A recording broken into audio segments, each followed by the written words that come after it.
కాప్రా చెరువు. ఒకప్పుడు సికింద్రాబాద్ నగరం ఇంకా నగరం కాలేదు. అది ఒక పెద్ద ఊరు. ఆ ఊరి అంచున కాప్రా అనే ఒక చిన్న పల్లెటూరుండేది. ఆ పల్లెకు హృదయం లాంటిది ఒక చెరువు. పేరు కాప్రా చెరువు, ఓర చెరువు అని కూడా పిలుస్తారు. హైదరాబాద్ సికింద్రాబాద్ సమీపంలోని కాప్రా సైనిక్పురి ప్రాంతంలో ఉంది. ఇది కుతుబ్ షాహీ వంశానికి చెందిన 3వ సుల్తాన్ ఇబ్రహీం కులీ కుతుబ్ షా 1575వ సంవత్సరంలో సుమారు 128 ఎకరాల విస్తీర్ణంలో కాప్రా చెరువును నిర్మించారు. వసంతకాలం వచ్చినప్పుడు ఆ చెరువు నీరు నీలి ఆకాశాన్ని తనలోకి లాక్కొని నేను ఆకాశం కంటే కూడా అందంగా ఉన్నాను అని నవ్వేది. 100 ఎకరాలు విస్తరించిన ఆ జలాశయం చుట్టూ గుబురు చెట్లు, తాటి చెట్లు, మామిడి తోపులు, ఎన్నో రకాల పక్షులు, బుగ్గులు, కొంగలు, బాతులు, ఎండ్లకోడులు. సాయంత్రం వేళ అవి ఒకేసారి ఎగిరి వెళితే ఆకాశం నల్లగా మారిపోయేది. కాప్రా చెరువు కేవలం నీటి మడుగు కాదు, అది జీవనాధారం. రైతుల పొలాల నుంచి మొదలుకొని పశువులకు, పక్షుల దాకా అందరి దాహం, అందరి ఆశలు తీర్చే కల్పతరువు. అందరి పంటలు ఆ చెరువు మీదే ఆధారపడి ఉండేవి. బతుకమ్మ వచ్చినప్పుడు ఊరి మహిళలు చెరువుగట్టును పూలతో నింపేవారు.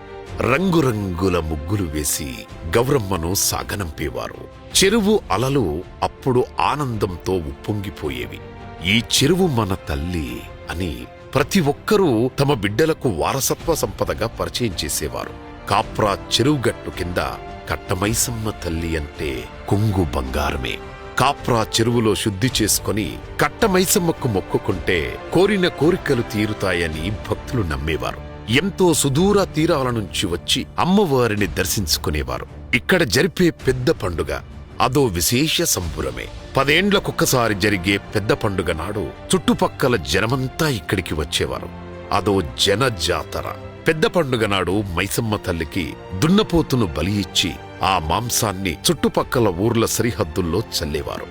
ఇలా చేస్తే ఆ గ్రామాలను దుష్టశక్తుల నుంచి, రోగాల నుంచి అమ్మవారు కాపాడుతుందని జనం విశ్వసించేవారు. కాప్రా చెరువు పరిసర ప్రాంతమంటే జీవ వైవిధ్యం సమృద్ధిగా ఉండేది. స్వచ్ఛమైన నీరు, సమతుల్య ఇకోసిస్టంతో ఒక జీవన ఉద్యానవనంలా ఉండేది.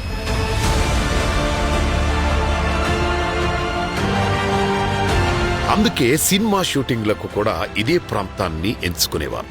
విశ్వవిఖ్యాత నట సార్వభౌమ ఎన్టీఆర్ నటించి నిర్మించిన దానవీర శూరకర్ణ చిత్రంలో కూడా ఇక్కడే కీలక సన్నివేశాలను చిత్రీకరించారు. కురుక్షేత్ర యుద్ధ సన్నివేశాలను ఇదిగో ఇక్కడే షూట్ చేశారు.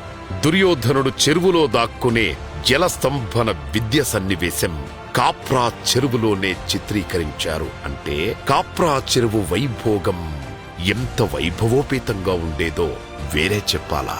కాలం తిరిగింది, నగరం పెరిగింది. కాప్రా పల్లె ఇక పల్లె కాలేదు, అది నగరం యొక్క భాగమైంది. రియల్ ఎస్టేట్ వ్యాపారులు, రాజకీయ నాయకులు, అక్రమ నిర్మాణాలు, వారి కళ్లలో ఆ చెరువు ఇక నీరు కాదు భూమిగా కనిపించింది. మొదట మెల్లగా గట్టుపై కొన్ని ఇళ్లు, తర్వాత రోడ్డు, తర్వాత పెద్ద పెద్ద బహుళ అంతస్తుల భవనాలు. చెరువు ఒక్కొక్క రోజు కుంచుకుపోసాగింది. 128 ఎకరాల నుంచి 60 నుంచి 70 ఎకరాలకే పరిమితమైంది. ఇప్పుడు ఆ ఊరికి వచ్చే యువతకు, పిల్లలకు చెరువు ఆనవాళ్లే కనిపించని పరిస్థితి. మన చెరువెక్కడా అని అడిగితే కన్నీటితో జనాల కళ్ళు తడిబారిపోతాయి.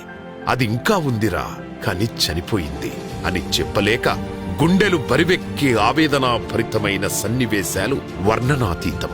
ఒకప్పుడు స్వచ్ఛమైన నీటిలో ఈత కొట్టిన చోట ఇప్పుడు నల్లటి మురుగునీరు, ప్లాస్టిక్ సంచులు, వినాయకుడి విగ్రహాల శేషాలు చూసి నాటి జలదృశ్యాలు గుర్తుకు వచ్చి వేదన పడని మనస్సుండదు. పక్షులు లేవు, వాటి స్థానంలో కాకులు, రాబందులే కనిపిస్తున్నాయి. గట్టుమీద ఇళ్ళు, గోడల మీద ఇక్కడ కట్టడాలు నిర్మించవద్దు అని బోర్డులు. కాని ఎవరూ పట్టించుకోవడం లేదు. వర్షం పడితే చుట్టుపక్కల ఇళ్లన్నీ వరదలో మునుగడం సాధారణమయ్యింది.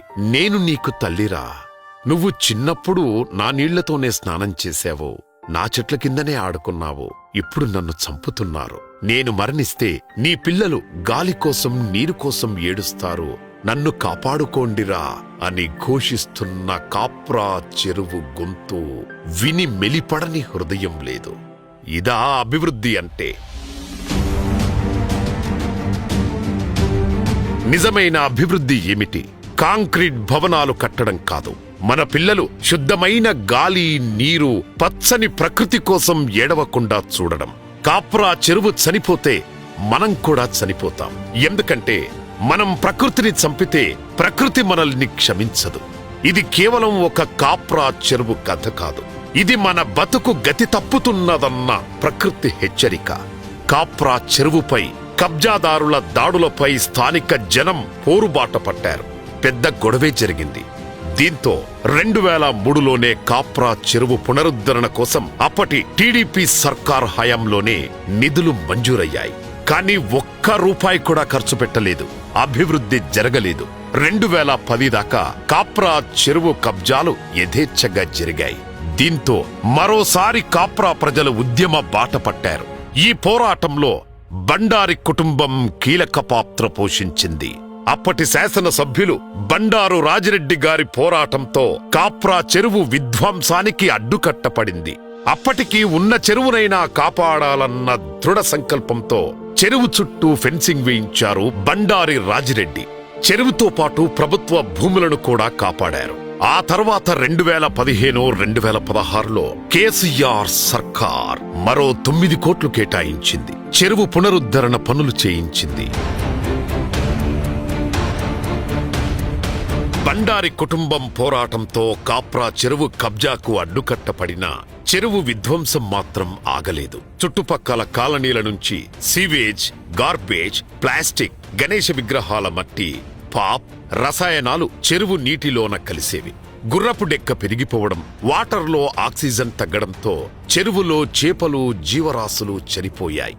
ఒకనాడు మహా జలనిధిగా వెలుగొందిన కాప్రా చెరువు మురికి కూపంలా మారింది. దీంతో మరోసారి బండారి కుటుంబం ఆ బాధ్యతను భుజాలకెత్తుకుంది. ఉప్పల్ శాసనసభ్యులు బండారి లక్ష్మారెడ్డి కాప్రా చెరువు పరిరక్షణకు నడుం కట్టారు. ప్రజా పోరాటాలకు మార్గదర్శిగా మారారు. కాప్రా చెరువుతో పాటు స్థానిక జలవనరులను కాపాడాలంటూ అసెంబ్లీలో సైతం గళం వినిపించారు. పెరుగుతున్న విష వ్యర్థాలు, కాలుష్యం, దోమలు, అపరిశుభ్రతపై ప్రభుత్వాన్ని నిలదీశారు. అతను స్థానిక ప్రజాప్రతినిధిగా చెరువు అభివృద్ధి, beautification, desilting, encroachment removal, Storm water inlets తెరవడం, ఫెన్సింగ్, వాకింగ్ ట్రాక్ వంటి పనులకు నిధుల కోసం పోరాటం చేశారు. ప్రభుత్వ పెద్దలను కలిశారు. అధికారులకు పరిస్థితిని వివరించి పరిష్కారం కోసం విజ్ఞప్తులు చేశారు. హైడ్రా కమిషనర్ ఏవి రంగనాథ్ గారిని కలిసి కాప్రా చెరువు పరివాహక దుస్థితిని వివరించారు. కాప్రా చెరువు అభివృద్ధి మరియు సుందరీకరణ కోసం 35 కోట్ల భారీ నిధులు సాధించారు. లక్ష్మారెడ్డి గారు ముఖ్యమంత్రి వర్యులు రేవంత్ రెడ్డి గారికి హృదయపూర్వక కృతజ్ఞతలు తెలిపారు. హైడ్రా జీహెచ్ఎంసీతో సమన్వయం చేసి కాప్రా చెరువు సుందరీకరణ పనులకు శ్రీకారం చుట్టారు. ఇవి హైడ్రా ఫేజ్ 2 లేక్ రిజివినేషన్ కింది భాగం. మొత్తంగా కాప్రా చెరువు మళ్లీ మంచినీటి చెరువుగా పునర్వైభవం పొందనుంది. కాలుష్యంతో దెబ్బతిన్న చెరువు ఇప్పుడు లక్ష్మారెడ్డి గారి చొరవతో మరింత పునరుద్ధరణ దశలోకి వచ్చింది.